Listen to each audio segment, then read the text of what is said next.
పాడేదా, ప్రభు నిన్ను కొనియాడేదా. హల్లెలూయా పాడేదా,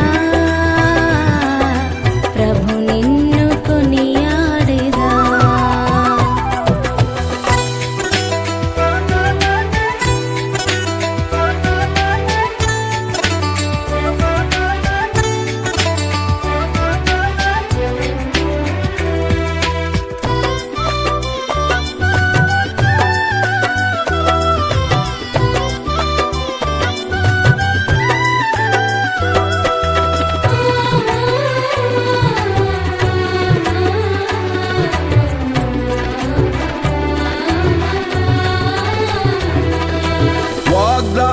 వాగ్దానమూలానిచ్చి నెరవేర్చు వాడవు నీవే.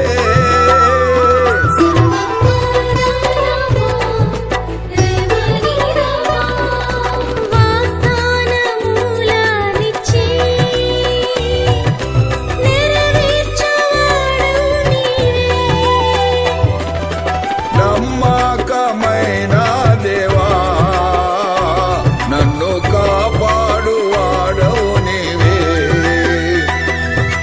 నమ్మకమైన దేవా, నన్ను కాపాడువాడవు నీవే.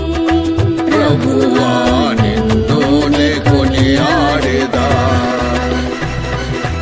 హల్లెలూయా పాడేదా, ప్రభు నిన్ను కొనియాడేదా. ఆశీర్వాదాలన్నీ నావే. నమ్మదగిన వాగ్దానాలు. దేవుని వాగ్దానములు ఎన్ని అయినను అన్నీయు క్రీస్తునందు అవునన్నట్టుగానే ఉన్నవి గనుక మన ద్వారా దేవునికి మహిమ కలుగుటకై అవి ఆయన వలన నిశ్చయములై ఉన్నవి. 2 కొరింథీ 1:20. ఎలా నెరవేరుస్తామనే ఆలోచన లేకుండా మనం తరచుగా వాగ్దానాలు చేస్తుంటాం. చిన్నపిల్లలు కల్లా కపటం లేని వాగ్దానాలు చేస్తుంటారు. పెద్దలు సాధ్యం కాని వాగ్దానాలు చేస్తుంటారు. దేశాలు రాజకీయ వాగ్దానాలు చేస్తుంటాయి. బైబిల్ యొక్క సత్యము దేవుడు చేసిన అనేక వాగ్దానాల మీద పూర్తిగా ఆధారపడి ఉంది. 2 కొరింథీ 1:20లో దేవుడు విశ్వాసులకు గుర్తు చేస్తున్న విషయం ఏంటంటే, దేవుని మార్పులేని స్వభావమే ఆయన వాగ్దానాల నెరవేర్పుకు హామీగా నిలుస్తుంది. ఎందుకు మనం వాగ్దానాలను నిలబెట్టుకోలేం? బహుశా ఇది మన నియంత్రణలో లేని ఒక విషయం కావచ్చు. సమస్తము దేవుని అదుపాజ్ఞలలో ఉన్నది కాబట్టి మాట నిలబెట్టుకునే ఆయన సామర్థ్యంలో ఎటువంటి హెచ్చుతగ్గులు ఉండవు. మనం తరచుగా చెప్తుంటాం, ఈ విషయం గురించి నేను వేరే రకంగా ఆలోచిస్తున్నాను, అందువలన నేను మనసు మార్చుకున్నాను అని. దేవుడు మార్పు చెందడు, అందువలన ఆయన వాగ్దానాలు మార్చలేనివి. దేవుడు ఈరోజు అవును అని చెప్పి రేపు కాదు అని చెప్పడు. ఒక వాగ్దానం నెరవేర్చడం బాగా ఖరీదుగా మారిందని, లేక ఆ వాగ్దానం నెరవేర్చాలంటే అసౌకర్యంగా ఉన్నదని ఆయన మనసు మార్చుకోడు. అదృష్టం, మార్పు, ఎంపిక మరియు ఖరీదు అనేవి ఇక్కడ అసందర్భమైన విషయాలు. దేవుని వాగ్దానాలు క్రీస్తునందు కేంద్రీకృతమై ఉన్నవి అని గమనించు. ఇక్కడ మరలా దేవుని వాగ్దానాల పర్యవేక్షణ బాధ్యత అంతా నిత్యంగా ఆయన నిత్యుడైన కుమారుడితో కలపబడ్డాయి. ఈ మాట దేవుని వాగ్దానాలను వెతుకుట కొరకు క్రీస్తు వద్దకు వెళ్ళుటను ప్రోత్సహిస్తుంది. అంతేకాదు, మార్పు లేని దేవుని కుమారుడు ప్రతి వాగ్దాన నెరవేర్పుకు పూచికత్తుగా ఉన్నాడని గుర్తు చేస్తుంది. క్రీస్తు పునరుద్ధానం వలన మరణం ఆయనను బంధించి ఉంచలేనందువలన అన్ని వాగ్దానాలకు ఆమేనని చెప్పవచ్చు. దీని అర్థం అవునుగాక. ప్రార్థన చివరలో ప్రజలు ఆమేనని చెబుతారు.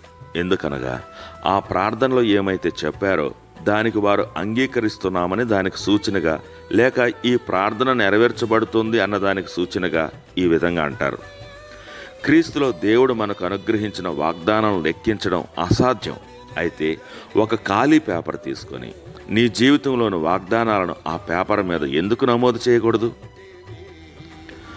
ఆ విధంగా వ్రాస్తూ ప్రతి వాగ్దానం రాసిన తరువాత హృదయపూర్వకంగా ఆమెన్ అని చెప్పి ప్రతి వాగ్దానం తప్పక నెరవేర్చబడుతుందని విశ్వాసాన్ని ఎందుకు ప్రోధి చేసుకోకూడదు?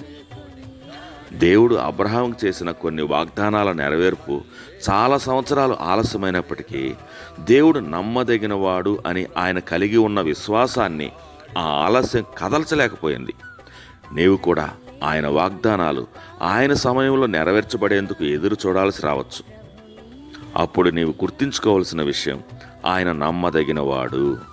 ఆయన ఎప్పటికీ నమ్మదగినవాడిగా ఉంటాడు. ప్రతిరోజు ఆయన వాగ్దానాల ఆశీర్వాదాలలో జీవించు.